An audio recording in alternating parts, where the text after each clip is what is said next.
Evangelho de João, capítulo 14. Glória a Deus. Assim diz a palavra do Senhor. Jesus disse: não se turbe o vosso coração. Credes em Deus, crede também em mim. Na casa de meu Pai há muitas moradas. Se não fosse assim, eu vos teria dito: vou preparar-vos lugar. E se eu for vos preparar lugar, virei outra vez e vos levarei para mim mesmo, para que onde eu estiver, estejais vós também. Mesmo vós sabeis para onde vou e conheceis o caminho. Peço que a todos fechem os olhos, para que Deus tome a direção, para que eu seja usado para falar no seu coração conforme a necessidade. O que Deus tem para este lugar é maravilhoso. Deus tem grande obra para este lugar. Deus Santo, Deus maravilhoso, meu eterno Pai, eu coloco, meu Deus, cada um aqui dos ouvintes em tuas mãos. Meu Pai, que a sua semente venha a ser lançada, meu Deus, em terra boa, que venha a ser plantada, meu Deus, e venha dar frutos, meu Deus. Oh, meu Pai, prepara os corações e me prepara também para transmitir essa mensagem, para que seja, meu Deus, dita de uma forma simples, para que alcance, Deus, até o coração daqueles que são mais simples, meu Deus, que carecem de entendimento, meu Pai. Que o Senhor venha me usar, meu Pai, para dar entendimento e sabedoria, meu Deus, da sua palavra, meu Pai, e que a sua semente venha a ser lançada para que dê muitos frutos, meu Deus, em nome do Senhor Jesus Cristo. Amém. Meus irmãos, o tema desta mensagem vai ser o consolo de Jesus para os seus discípulos. Jesus, ele deu um consolo aqui para os discípulos, porque eles estavam ali com o coração turbado. Jesus, ele estava fazendo ali uma despedida para os seus discípulos, porque estava chegando a hora da partida dele. E naquele momento ali, ele disse para não turbar os corações, e ali ele está falando: para onde eu vou agora, vocês não podem ir. Aí Pedro falou: mestre, para onde o Senhor vai, eu vou contigo também, eu estou disposto a morrer com o Senhor. Aí Jesus falou: Pedro, nessa mesma noite você me negará 3 vezes. Aí depois Jesus começou falando para não se turbar o coração, para crer em Deus e para crer nele.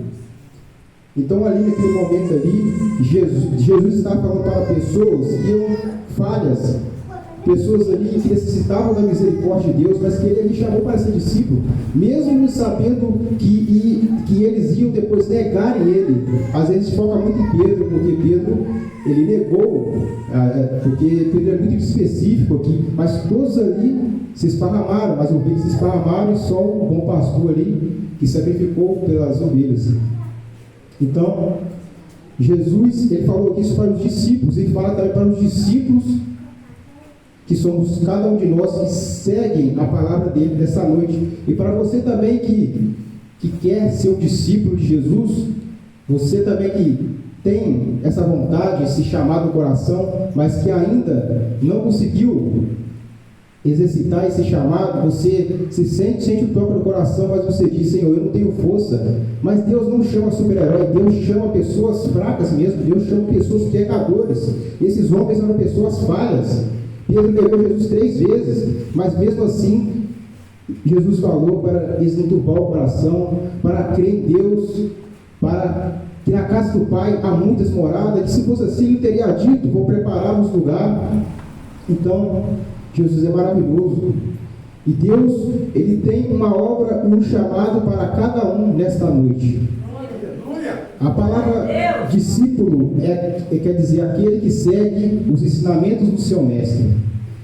E temos realmente seguido os ensinamentos do nosso mestre. Ser discípulo é você seguir a voz do seu bom pastor. E Jesus, ele é o bom pastor. E aqueles que são das suas ovelhas ouvem a voz e seguem ele. Então, o consolo de Jesus veio aos ouvidos daquele discípulo como se fosse um cobertor em uma noite fria. Quando a gente está com muito frio, a gente ali coloca o cobertor, a gente fica ali seguro, se aquece, Então, o consolo de Jesus veio como aquecer os corações dele com o frio da turbulência que eles estavam sentindo naquele momento. E o consolo de Jesus veio também como se fosse uma lanterna para clarear os corações dele de todo o medo que ele estava sentindo, toda a perturbação que ele estava sentindo naquele momento. A palavra turbar quer dizer pessoas que estavam perturbadas. Ele estava naquele momento perturbado, e naquele momento ali Jesus lançou para eles uma palavra de consolo, porque Jesus precisava passar por tudo aquilo ali. Se ele tivesse passado, nós teríamos que tentar alcançar a salvação com os nossos próprios esforços, e hoje a salvação é através da graça. Efésios 2, capítulo 2, versículo 8 diz: porque sois salvos pela graça, e isso não vem de vós, é dom de Deus, não vem das nossas obras para que ninguém se glorie, não vem por aquilo que a gente faz, mas é por aquilo que Ele fez por nós. Jesus sacrificou por nós, sabendo que você ia pecar, e chamou você do jeito que você é. Às vezes nós encontramos com fardos pesados sobre nós, mas esse fardo não é de Jesus. Às vezes nos encontramos turbados, ali perturbados. Eu mesmo já fui assim, uma pessoa assim, perturbada, e mesmo sendo servo de Deus, depois que eu comecei a amadurecer, eu comecei a ver que não era bem assim. Quando eu era obreiro de uma certa igreja, eu era uma pessoa assim, completamente perturbada. Eu fazia a obra de Deus, pregava, expulsava demônio, mas mesmo assim, dentro de mim, eu me sentia perturbado, eu me sentia inquieto, porque eu cobrava de mim muita perfeição, eu procurava ser o mais fiel possível. Quando cometia um pecado, eu ficava perturbado com aquilo, e aquilo começou a gerar dentro de mim o síndrome do pânico. Eu comecei a ser perfeccionista demais, e quando eu começava a ficar perturbada, eu começava a sentir falta de ar, eu começava a sentir um aperto no peito, uma dor no peito. Eu estava até pensando que eu tinha problema de coração. Aí eu pensei, eu vou procurar um médico para mim. Aí eu fui no médico, aí pelos sintomas que eu falei para o médico ficou assim meio olhando para mim e estava pensando que era algo sério, muito sério. Aí eu fiz o exame de coração, não deu nada. Aí o médico falou: olha, não deu nada nos exames, isso aí é coisa da sua cabeça. Aí eu comecei a pensar: olha, eu acho que eu estou me cobrando demais, e eu sou uma pessoa, sendo uma pessoa perfeccionista demais. Eu tenho que acreditar naquilo que Jesus fez. Por minha força mesmo, eu não sou capaz de vencer esse mundo, mas é através da fé em Jesus. E isso aí eu comecei, por incrível que pareça, na história de Davi, meditar na história de Davi, quando venceu aquele gigante Golias. Davi, um homem franzinho, pequeno, ninguém dava nada por ele. Todo mundo estava achando que ele ia perder aquela batalha do gigante. Mas Davi, ele colocou a fé no Deus Todo-Poderoso e foi enfrentar aquele gigante. Todo mundo estava tremendo, até mesmo o rei Saul, que era ali uma pessoa de boa aparência, forte, estava ali com medo daquele gigante. Todos estavam tremendo de medo dele. Mas Davi falou: quem é esse circunciso para afrontar o exército do Deus vivo? E ali Davi, com ousadia, foi enfrentar aquele gigante e venceu. Mas se Davi fosse na força dele, ele venceria? Não venceria. Ele foi vencer o gigante através de quê? Através da fé. E o que faz a gente vencer esse mundo? A nossa fé. Então não é na nossa força, mas é na força daquele que luta por nós, daquele que guerreia por nós. É a força do Senhor Jesus Cristo que nós vencemos este mundo. Não é na nossa força, porque se fosse depender da nossa força, ninguém aqui escaparia, mas é na força dele, é naquilo que ele fez por nós, que nós conquistamos a salvação. Então, meus irmãos, não é na nossa perfeição, porque ninguém é perfeito. Temos que, sim, nos esforçar em seguir a porta estreita, sabendo que, se pecarmos, temos um advogado. Lá em 1 Carta de João, capítulo 1, versículo 9, diz: se confessarmos nossos pecados, Ele é fiel e justo para perdoar os nossos pecados e nos purificar de toda injustiça. Então, Deus, Ele chama pessoas assim, fracas, para poder fortalecer. E voltando à minha história, depois que eu descobri que eu não tinha nada, eu percebi que então, isso já que é coisa da minha cabeça, então eu vou resolver isso.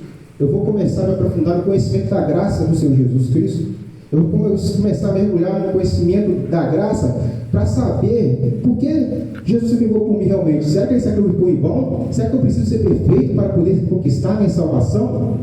E ali eu comecei a meditar na graça. E a própria palavra diz graça, quer dizer favor imerecido. Nenhum de nós aqui merecemos a salvação, mas o sacrifício de Jesus nos concedeu através da fé. E é através da fé que nós vencemos este mundo. Assim como o gigante Golias venceu, assim como Davi venceu o gigante Golias, nós temos que ter fé para poder vencer esse mundo.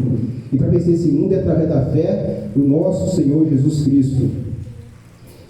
Então, o Senhor Jesus Cristo falou para os seus discípulos para não turbar, para que eles tenham paz, porque eles estavam ali com o coração turbulento e Jesus ele foi ali com aquela palavra de consolo para poder transmitir paz para os corações deles, luz de paz para os corações deles.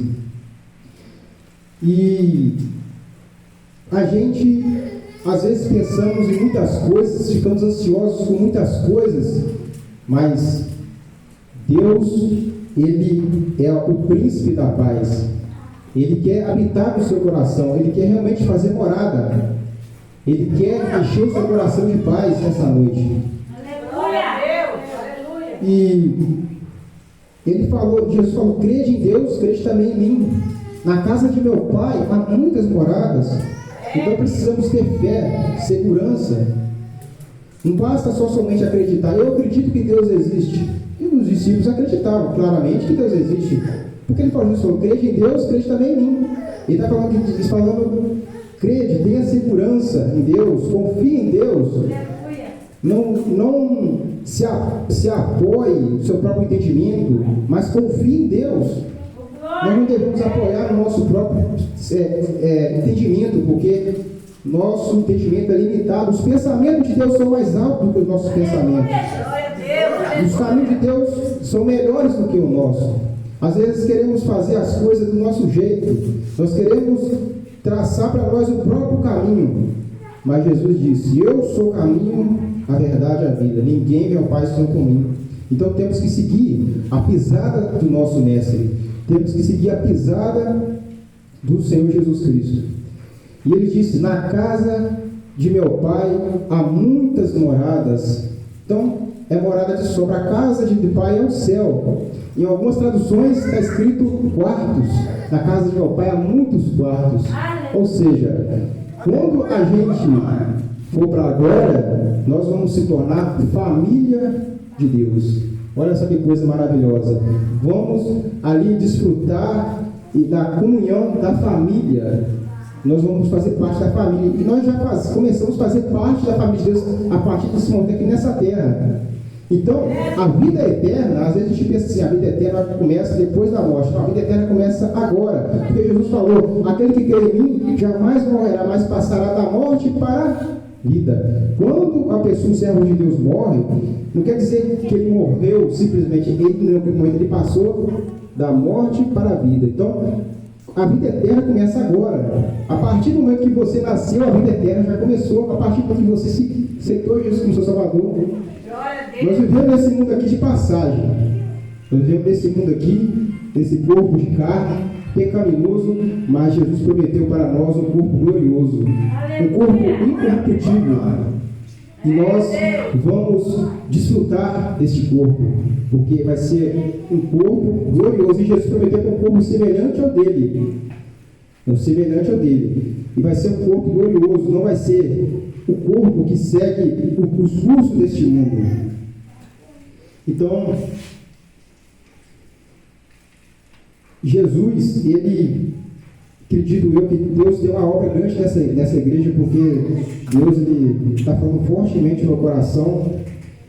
E nós que somos discípulos dele, temos que realmente ali seguir os ensinamentos dele, aquilo que ele tem nos falado, que é amar o próximo como a ti mesmo. Nós temos realmente amado o próximo. A salvação é pela graça, mas ele deixou um mandamento para nós.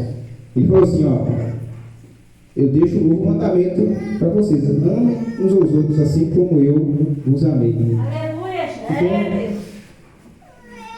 Jesus falou: e se eu for vos preparar lugar, virei outra vez, vos levarei para mim mesmo, para que onde eu estiver, estejais vós também.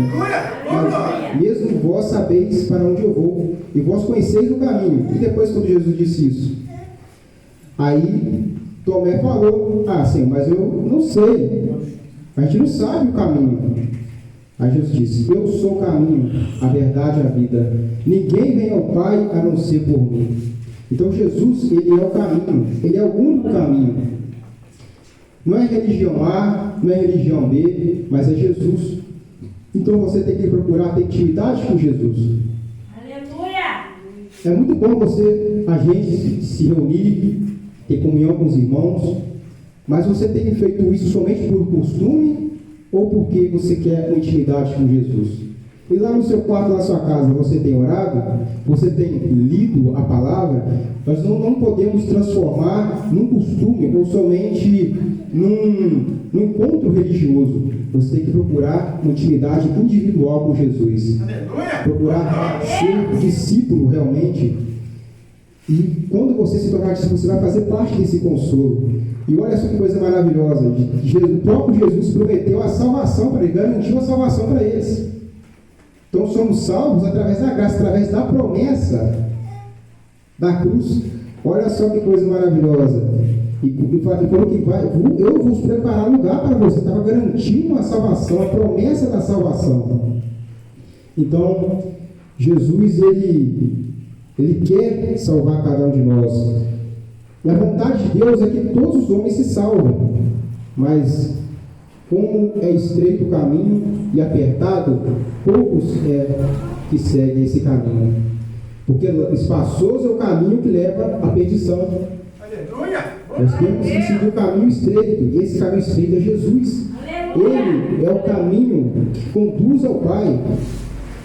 Então, mais para frente aqui no versículo 6, ele diz: eu sou o caminho, a verdade e a vida, ninguém vem ao Pai senão por mim. Aí depois ele fala: e vós conheceis o caminho. Também, se vós me conheceis a mim, também conhecereis o meu Pai. Já desde agora o conheceis e entendes isso. E disse-lhe Filipe: Senhor, mostra-nos o Pai, que nos basta. E disse-lhe Jesus: estou há tanto tempo convosco, e não me tendes conhecido, Filipe? Quem vê a mim, vê o Pai. E como dizes tu, mostra-nos o Pai? Se não crê tu que eu estou no Pai e que o Pai está em mim, as palavras que eu vos digo, não as digo de mim mesmo, mas o Pai que está em mim, e quem faz as obras. E Jesus falou: eu e o Pai somos um. Mas também existe uma promessa que, assim como Ele e o Pai somos um, nós vamos nos tornar um só com Ele, uma só unidade. Nós somos aqui a igreja do Senhor Jesus Cristo. Então, quando nós reunimos, nós nos tornamos um só. Então, não pode haver divisões entre nós. Não pode haver contendas. Todos têm que ter um só mesmo pensamento e um só coração. Assim como Jesus e o Pai eram um só, e Jesus, quando falava, não falava por si mesmo, mas falava o que o Pai mandava, nós também, como igreja, nós também devemos ser um só. Nós devemos ser um só pensamento. E como que é ser esse um só pensamento? É um só propósito. É fazer a obra de Deus, é amar o próximo, é querer o bem para o outro. Às vezes o nosso meio, encontra, o irmão ali tem aquele dom ali, e eu não tenho. Na verdade, nós somos membros do corpo. Tem a mão e tem os pés. O pé serve para quê? Para andar. E a mão serve para poder pegar as coisas. Então, cada membro do corpo tem uma função diferente. Então, é como se, quando nós reunimos, é cada um com função diferente. Aleluia. E aqui, Glória a Deus. o Pai e Jesus, ele era um só. E nós também somos um só corpo. E dependemos um dos outros. Ninguém aqui é maior do que ninguém. Grande é só o Senhor Jesus Cristo. Glória a Deus. Aí no versículo 10 diz: não credes tu que eu estou no Pai e que o Pai está em mim? A palavra que eu vos digo, não digo de mim mesmo, mas do Pai que está em mim, quem faz a obra. Crede-me que eu estou no Pai e o Pai... Credes que estou no Pai e o Pai em mim. Crede-me ao menos por causa das mesmas obras. Na verdade vos digo que aquele que crê em mim fará as obras que eu faço e fará maiores do que estas, porque eu vou para o meu Pai. Parece assim, ter algo assim, nossa, fazer obra é até maior do que a que Jesus fez. Na verdade, Jesus ele foi, mas ele deixou para a igreja o Espírito Santo. Glória. E como naquela época Jesus ele era uma só pessoa, ele não podia estar em vários lugares ao mesmo tempo, mas hoje tem a igreja, que é um só corpo esparramada pelo mundo. Então, é por isso que faremos obras maiores do que ele, porque somos um só agora. Nós somos um só corpo. Então, versículo 12: na verdade vos digo, que aquele que crê em mim, também fará a obra que eu faço, fará maior do que essa, que eu vou para o Pai. Aí depois, versículo 13: e tudo quanto pedis em meu nome, eu farei, para que o Pai seja glorificado no Filho. Então, tudo que nós pedimos a Deus, em nome do Senhor Jesus Cristo, não duvidando, Ele vai fazer, para que o Pai seja glorificado no Filho. Aí fala: e se pedis alguma coisa em meu nome, eu farei. E se me amardes, guardarei os mandamentos. E quais são esses mandamentos? Amar a Deus e ao próximo como a ti mesmo. Então, não devemos guardar mágoa do nosso próximo, devemos perdoar aqueles que nos têm ofendido. Assim como diz, às vezes oramos a oração do Pai Nosso sem entender a oração. Na verdade, isso é uma reza, né? Porque temos que orar a Deus com o nosso coração. Porque ali, quando Jesus falou que ensinou a oração do Pai Nosso, ele estava ensinando ali um modelo de oração. Não é para a gente repetir as mesmas coisas, transformando numa reza, transformando num mantra espiritual, mas é para a gente ali pegar aquele modelo para a gente poder orar. Porque ele diz assim: ó, Pai nosso que está no céu, santificado seja o teu nome. Ou seja, para você orar, você tem que começar exaltando o nome do Criador. Aí fala: santificado seja o teu nome, venha a vós o teu reino, seja feita a tua vontade. Ou seja, a tua vontade, não a minha. Quando a gente pedir uma coisa a Deus, não é impor as nossas vontades, mas é segundo a vontade dele. Às vezes temos desejo no coração, eu sei que cada um de nós aqui temos sonhos, mas será que esse sonho seu é da vontade de Deus também? Então, quando a gente for orar, você ora: meu Deus, meu sonho é isso. Às vezes o seu sonho é casar, ter uma família, né? E eu tenho certeza que Deus tem, né? Deus tem, mas só que Deus, Ele tem o melhor para cada um de vocês. Então, quando vocês for orar, você ora: Deus, eu quero isso na minha vida, mas eu quero que seja da tua vontade, não da minha. Então, temos que colocar a vontade de Deus em primeiro lugar. Temos que colocar a vontade do Pai em primeiro lugar. Então, se me amardes, guardareis os mandamentos, e eu rogarei ao Pai, e Ele vos dará outro Consolador. Olha essa coisa maravilhosa, para que fique convosco. Naquele momento, quando Jesus estava pessoalmente com os discípulos, Ele estava ali consolando os discípulos. Aí Jesus falou: agora eu vou. Agora, mas Jesus de antemão falou: não turbe o coração, crede em Deus, crede também em mim. Aí depois, esse versículo 16, ele fala assim: eu rogarei ao Pai e Ele vos dará outro Consolador. Então Jesus, quando estava com eles, Jesus era o Consolador deles. Ou seja, Jesus fala: olha, não turbe o coração, crede em Deus, crede também em mim. Eu tenho um lugar preparado no céu para vocês. Agora, como hoje não temos Jesus pessoalmente, nós temos agora o Espírito Santo. que é o Espírito da verdade que o mundo não pode receber. Ele convence o homem da justiça, ele convence o homem do pecado. Então, temos hoje o Espírito Santo que intercede por nós, que faz a obra através das nossas vidas. Aí fala assim, no versículo 17: o Espírito da verdade que o mundo não pode receber, porque não o vê, nem o conhece, mas vós o conheceis, porque habita convosco e estará em vós. Então, hoje não temos aqui Jesus, pessoalmente como aqueles discípulos, teve aqui aquela grande oportunidade, né? E às vezes eu fico pensando, como eu gostaria de ter tido uma oportunidade assim, de andar lado a lado com o mestre, né? Mas não, a gente tem a oportunidade hoje de você andar com o Espírito Santo, o Espírito da verdade que o mundo não pode receber. O Espírito Santo, aquele que roga ao Pai por nós, até para orar precisamos dele, porque nós não sabemos, a Bíblia diz, a palavra revela que nós não sabemos orar como pedir. Eu não sei nem falar, irmão. Quem faz a obra é o Espírito de Deus, é o Espírito Santo que faz a obra. Então, o Consolador, nós temos hoje o Consolador, que é o Espírito Santo, e ele quer andar em você, ele quer fazer morada em você.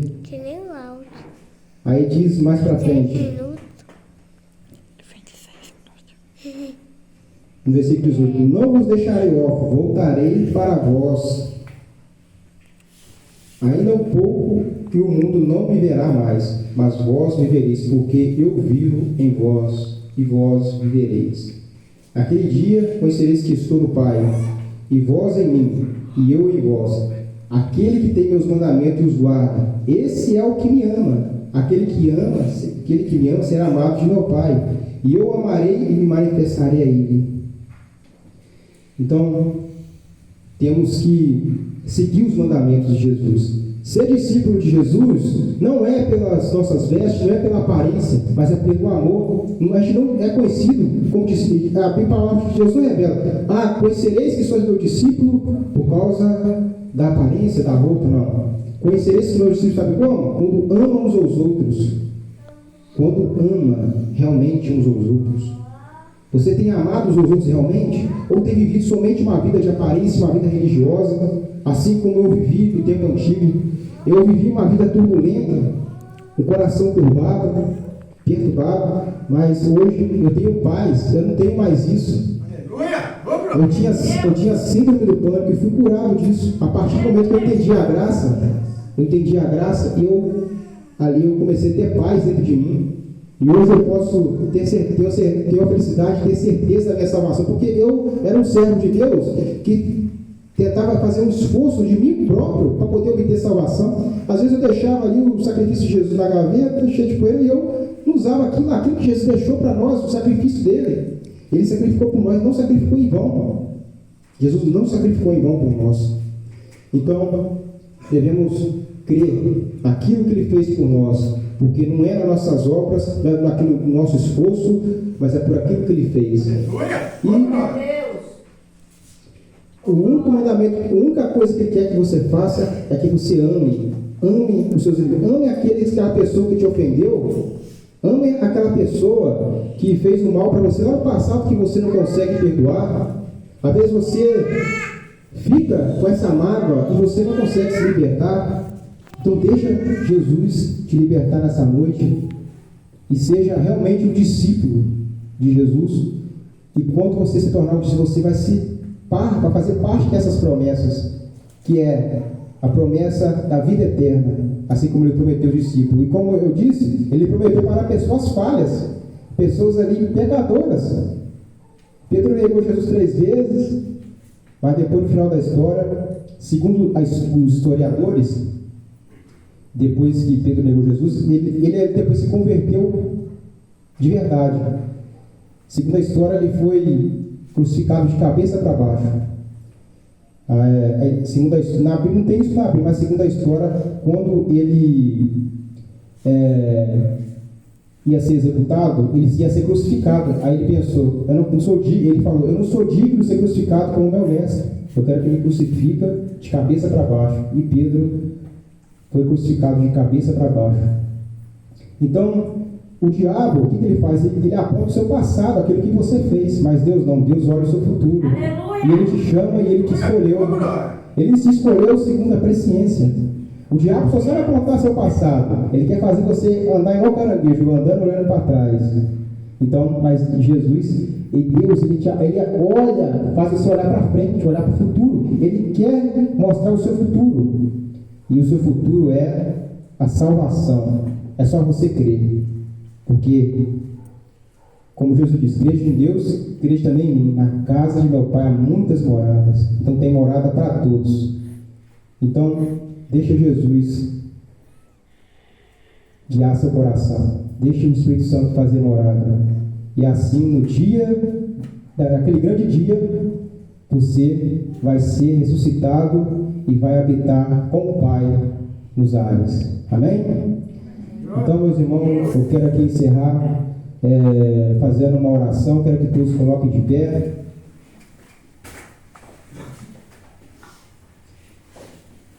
Meu Deus e meu Pai, meu Deus, se tem faltado algo de mim, peço que o Senhor complete, meu Deus, porque eu nada sou, nada tenho, não é eu que faço a obra, é o seu Espírito. Eu não faço nada, meu Pai, mas que o Senhor venha continuar falando em cada coração aqui nesta noite, meu Pai, e que o Senhor vai fazer, meu Deus, grandes coisas, meu Deus, neste lugar. Que a tua obra, meu Deus, venha a ser, meu Deus, aperfeiçoada até naquele grande dia, porque a sua palavra diz que aquele que começou a tua obra é poderoso para terminar. Então, meu Deus, em nome do Senhor Jesus Cristo, que o Senhor, meu Deus, venha continuar fazendo a sua obra, meu Pai, em nome do Senhor Jesus, e dê entendimento, meu Deus, da tua graça a cada um. Tira a perturbação, oh Deus, o coração turbado, que está inquieto, ansioso, o síndrome do pânico, em nome do Senhor Jesus Cristo, essa falta de paz que essa pessoa sente, em nome do Senhor Jesus Cristo, que seja retirado pelo poder do nome do Senhor Jesus Cristo. Que todo mal bata e retirado da vida dessa pessoa, se ela estiver enferma, que seja curada agora. Eu determino em nome do Senhor Jesus a cura na vida dessa pessoa, em nome do Senhor Jesus, na cabeça aos pés, meu Deus, que o teu poder venha tocar na vida dessa pessoa e que ela venha sair daqui renovada, meu Pai, e não da mesma forma que entrou, em nome do Senhor Jesus Cristo. Amém. Amém, meus irmãos, eu agradeço a rica oportunidade. Deus abençoe a todos. Glória a Deus.